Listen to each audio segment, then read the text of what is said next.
Zuber-Skerritt, the producer of this fourth series of video programs on postgraduate supervision. As in the three previous series, the videos are not professionally staged productions, but they have been produced from simple recordings of a residential staff development program held at the Ballina Beach Resort in northern New South Wales in 1996. This year's program focuses on postgraduate supervision of NESB students, short for non-English speaking background students. I hope you will find the following video useful.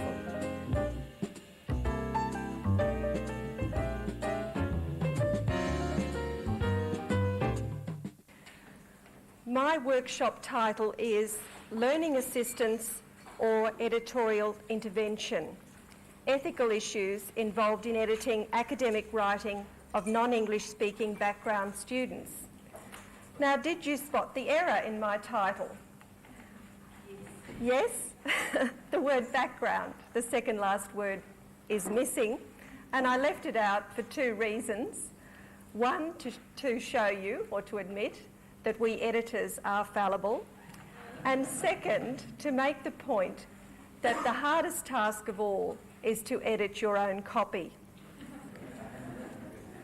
As I seem to be the only editor in residence in existence in Australia, what I aim to do today is to tell you about what I do in my work and to seek feedback from you as to whether the learning assistance model that I've developed, bearing in mind that I was thrown in at the deep end with no model to follow myself, whether that model is appropriate. From your point of view, I gather from the conversations around the corridors and over coffee that people are seeking some practical form of assistance that they can give to students of non-English speaking background, and perhaps an editor in residence may be one solution. As I'm employed by the Postgraduate Students Association at Griffith University, that's the GUPSA in the heading, I offer assistance only to postgraduate students who are their members. That is the only prerequisite. I offer this service to students who are native speakers of English, who are of non-English speaking background, but were educated in Australia, and international students. And basically, I will handle any aspect of their work, anything from a letter through to a PhD thesis. I should just give you a brief summary of the history of this project. The interesting thing is that it came from the bottom up. In 1994, the Postgraduate Students Association at Griffith University surveyed their members. Top of the list of their wish list was that they receive editorial assistance. So the Postgraduate Students Association applied for funding through the quality rounds and appointed me at the beginning of 1995.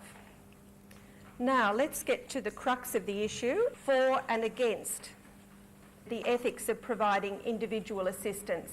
And we'll just concentrate today on that aspect of my role, the individual assistance. You will see some examples of the sorts of material I hand out in workshops and show on OHTs at workshops, but we'll really be focusing on the individual assistance because it seems to me that that's the aspect that you want to cover. So let's just read through together those points, and I'd ask you to keep them in the back of your mind as I go through this presentation. The first point on the for side is that postgraduate students receive assistance from a number of sources: supervisors, family, peers, etc., throughout the development of a thesis. Editing is merely one contribution. The second, the demand that students work alone is increasingly anachronistic. At Griffith University, for instance, there are peer mentoring schemes, there are group discussions, there's all sorts of ways that students can support one another. Third point, if a student has a worthwhile idea and research, she or he should not be hindered from sharing this knowledge by lack of facility of expression. And this is particularly relevant to the students of non-English speaking background. The next point, 4, the process of editing can be a learning experience for the student. This is the point, I hope, that validates the approach that I have decided to take. And the final point on the 4 side is a very pragmatic one. The workload of an academic supervisor may preclude advising students on the finer points of editing and polishing a thesis. Now we'll turn to the against. First point, an editor may distort the writing capability of a student.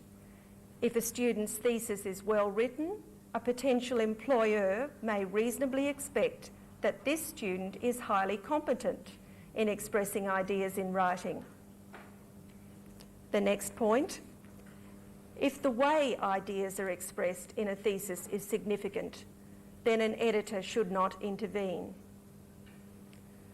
The next point, those who can access or pay for editing have an unfair advantage, and we all know that this goes on. Final point, against. An editor's contribution is hidden. Even if it is acknowledged, there is no way of knowing to what extent the editor has intervened. I'd like to start looking at the work of students.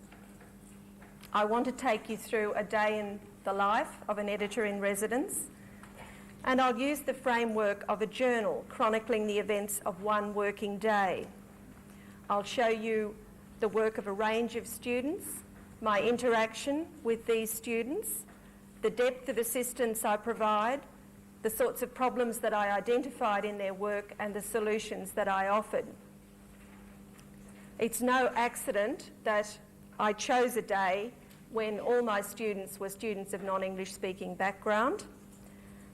I'm just calling them Y, an environmental science PhD student, N, an environmental science masters by coursework student, T, another ENS masters by coursework, D, an Asian and International Studies masters by coursework student, and O, an Asian and International Studies masters by coursework student. Again, it's no accident that these masters of coursework by coursework students predominate. I find that they are the students who most often seek my services. They don't have that personal relationship with a supervisor, and they seem to be pretty much left to their own resources. Okay, I'll start reading my story of a day in the life. A morning free of consultations in order to concentrate on editing awaits me, according to my diary. What a relief. The coursework master's students seem to have deadlines before the end of semester, and they've been chasing me. Their end of semester anxieties are highly contagious, and in this open door office I have no intermediaries to shield me. I sometimes feel I'm the referral at the end of the line for these students. They don't quite know what I'm offering, but they need help now. Ideally, I like students to phone or email me for a brief appointment. That is the initial appointment. However, that's not the usual procedure. It's very easy to get a foot in the door of an open office, and we need that door open to breathe. Once in, I established that my prospective clients are postgraduate students, the only prerequisite for my service. Take their details for our records, ask about their supervisor's comments, if any, and their own doubts about their written work.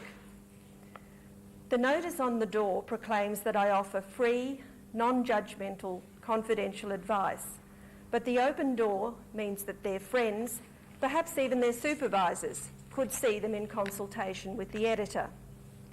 It troubled me greatly before I started this work that a student supervisor might not be aware that she or he was using my services. But the GUPSA, that's the Postgraduate Students Association executive, was adamant. I had been appointed by them, and my loyalty was to their members, the postgraduate students. First and foremost, I was to provide a service to their students. So on this initial visit, I establish what the student's deadline is and make a time for them to come and collect their work. I ask the student to allow, say, 30 to 40 minutes for this final consultation, as I'll invariably need to explain some of those proofreading marks and my suggested amendments, and also just to explain the handout sheets that I'm giving them that justify my intervention. My tools of trade are few but essential. I could edit on screen, but this would not facilitate any opportunity for learning. Such invisible mending is the modus operandi of commercial editors. I don't feel I'm being too cynical in saying that most of the students I see would simply take the cleaned up copy and run. They wouldn't be wanting that second visit and the tutorial.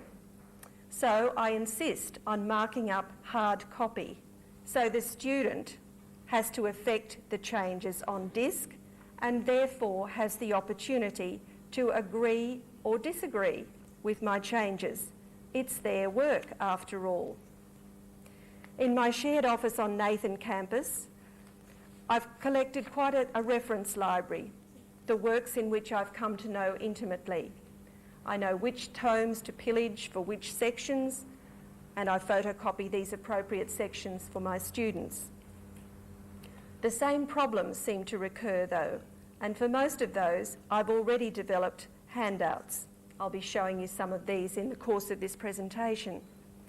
These double as justifications for my amendments to the students' work, and I also use them in the faculty seminar workshops that I give.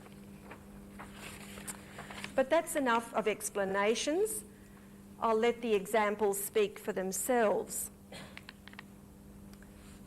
Since Y, an environmental science student, has an appointment at 3 p.m. this day, I judge his PhD thesis, Nitrogen and Water Management for Cotton Growing in Indonesia, the most urgent in my rapidly growing pile of reports, theses and dissertations. We're working to a strict deadline as he's returning to Indonesia in 3 weeks. In fact, AusAid has budgeted for 8 hours of editing of his thesis, and the environmental science postgrad administrator, realising that this will be inadequate, has asked me if I'll do the sample edit in editor-in-residence time and take over the 8 hours as a private editor. I agree and do the consultations in GUPSA time, and inevitably more than the 8 hours of editing AusAid has allowed in my own time. Y feeds me small sections of his thesis after his supervisor has been through them. This is ideal in one respect, in that I'm confident that his supervisor has cleared up any problems with content, leaving me to concentrate on the mechanics of style, tone, consistency of expression. In another respect, it's far from ideal. I see those sections out of context. To cope with this fragmentation, I've set up quite a detailed style sheet on Y's work. And here is Y's page. So we've established from looking at the handout on verb tenses that the logic seems to be to use the past tense for reporting the stages of the experiment, and then the present tense for established knowledge. But I'm not familiar with Y's discipline, so I don't know what established knowledge, what parts are established knowledge. And the difficulty, just in terms of the flow of the work, seems to come at the interface and how to effect a smooth transition between these tenses. So just looking at that top paragraph there, it was very difficult moving from the previous paragraph into that paragraph. So I think, what if I move the in-text reference in parentheses at the end? That's a do-yi, and my apologies if I'm undoubtedly mispronouncing that. If I moved that to the start of the sentence so that it became according to A, followed by the date in parentheses, and then you have the verb affected past tense, then the established knowledge in the present tense. Well, that seems to be a way around, and at least it's a solution that I can discuss with Y later. I prepare photocopies of the relevant section of the APA manual and a photocopy of my handout for him to consider. I'm getting all this in preparation for his afternoon visit.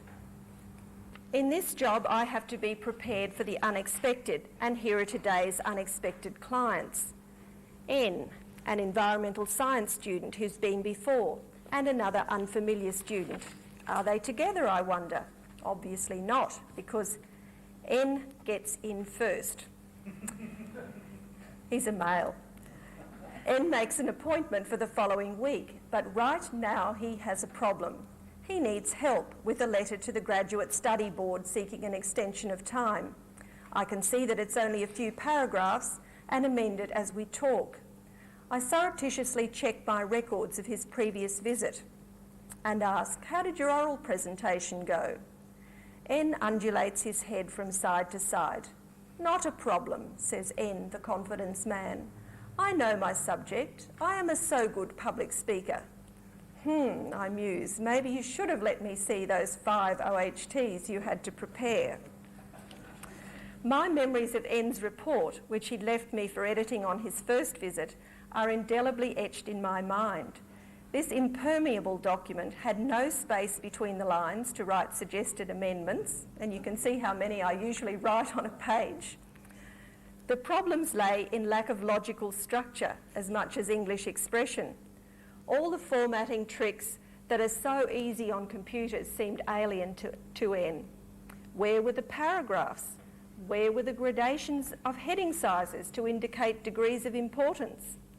4 pages into this dense, single-spaced document, I'd had to give up and send him away with photocopies of information from Addison and Poole on heading sizes and format, and my own material on paragraphing. How cruel the English language is, I reflect. N's introduction had a heading, Waste Management Industry, but just for variety, he decided to call it the Management of Waste Industry in the text. Not quite the same. As is often the case, I'd had to look to his conclusion for clarification of his confused introduction. The environmental management is no more mature than it is here in Australia.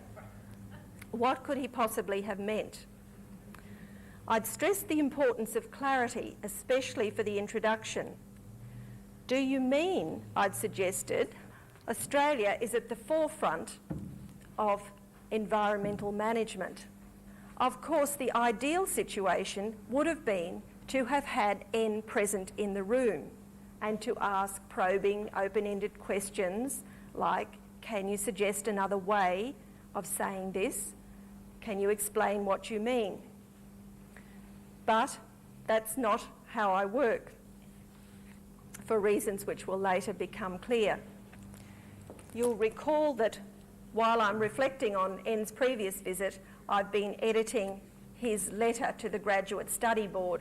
The letter completed, N exits, and I reflect, too late, that perhaps my improvements to his letter have negated his excuse. Meanwhile, the other student, who's been standing out at the door, a mature-aged woman from Thailand, T, has seated herself in the consultation chair. Have I seen her before, I wonder? No, it transpires she'd called yesterday and been told I'd be here today, so here she is now, without an appointment, wanting my attention. "My assignment is due in 3 days' time. Please, could you look at it?" she asks politely. "I'll do my best," I promise, then add the caveat, "but I have a lot of students with deadlines at the moment." She looks genuinely devastated, as though I've broken an implied promise.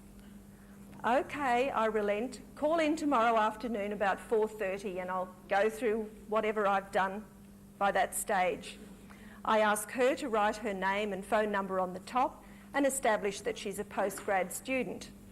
I ask her to wait while I do a quick scan of the chapter that she's brought me for potential problems. It's an environmental science coursework master's essay on the carcinogenicity of PAHs. I have the forethought to ask what the letters PAH stand for, and when she spells out the chemical equation, am none the wiser. What can I possibly contribute, I despair, beyond subject, verb, noun, pronoun agreements and circumlocution? But I reassure myself there are sure to be the usual problems with prepositions. Here's a sample of what I did. So you can see that all those points that I mentioned I had to attend to, and in addition there is restructuring of some of the sentences. You will understand that I have no knowledge of this discipline. All I can do is look at it as an editor for the sense and the flow and English expression. Now you'll recall that I was working on wise work during the morning until I was interrupted, but now it's 3 p.m. and he's arrived for his appointment. I go through the document, picking up the points I've circled in pencil. I should stress that I usually work in pencil. The student can even see that I've erased or I've had a couple of goes at something. My own feeling is that if I mark it in red pen, they will think that that's a very final correction, and I want, where possible, to stress that it's really a dialogue between the two of us that will arrive at the correct solution. He tries to explain the finer points of his experiment. Remember, he's an environmental science student, and I don't know anything really about his discipline. We grapple over whether less poor volume should be changed to lower poor volume. He says poor volume is a unit of measurement, but I'm not sure. Best to check with your supervisor, I advise. I query, would the addition of each make for more clarity if we said 10 PVC tubes, each with a perforated bottom connected by funnel to a bottle? He draws little diagrams in pencil for me on the back of his page to explain that this indeed would be an improvement. I point out a number of sentences starting with as. This is Pam's point. As indicates a clause, I tell him. So where is the main part of the sentence? He looks mystified, then tells me perhaps the as should go. Yes, that would make sense. I've escaped lightly, but perhaps he's capitulated too easily. He must have thought it was a useful transition word. So I send him off with a list of transition words to ponder. I find that misuse of these transition words is a very common problem for students of non-English speaking background. They're aware that they can use these words to link thoughts and to link sentences and to link paragraphs, but often they will choose the wrong one for the purpose.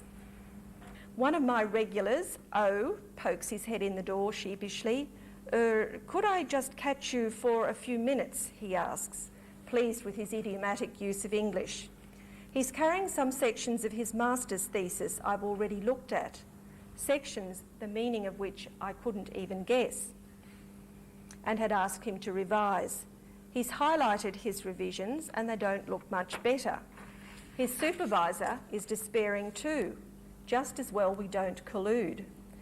Could he really believe that this makes sense? Every word has been spell checked, but what on earth does it mean? His supervisor has slashed through whole paragraphs of his work, not clear, rewrite. It's as though O has downloaded his notes, jumbled them up, turned them inside out and hoped for the best. Meanwhile, D has settled into the chair, clutching part of her case study. We'll just look at the heading for the moment.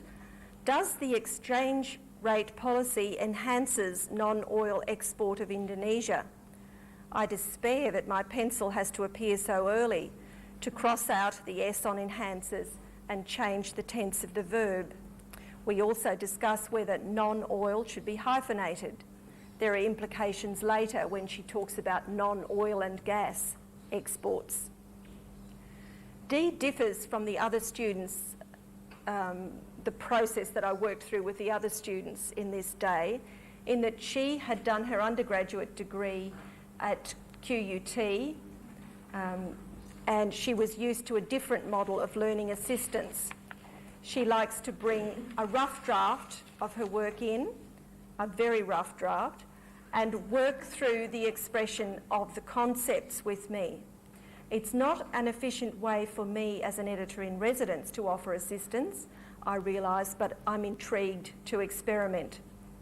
I'd say, in fact, that it was more suited to an undergraduate degree where someone can work with a writing tutor. D draws neat little diagrams with her key concepts in neat little boxes. Devaluation, exchange rate policy, oil price shock, increase in exports from non-oil and gas sector. Now, where will I start, she muses. I'm quite envious of her ability to think aloud. My own way is that of the novelist E.M. Forster. I don't know what I think until I see what I say. Perhaps that's why I'm an editor. N has a go. She giggles in a self-deprecating manner after each attempt, but she does seem to get to the point. I've stressed many times that I don't understand her discipline, that I'm not an advisor on content, that all I can do is help her with her expression, or better still, her writing, if only she'd give it to me. I like to see the words on the page and get my pencil out. Much easier to skewer the words on the page than to catch them floating around up in the air. At this stage, Dee's introductory chapter is a mess that only she can find her way through.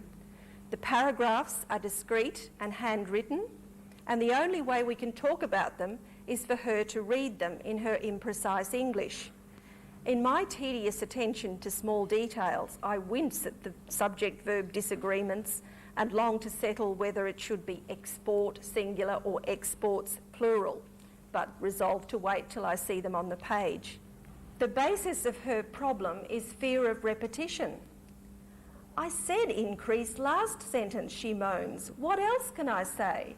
Does increase its reliance mean the same as become more dependent? I consider subsequent result. Isn't that a tautology? I think, but say, aren't all results subsequent?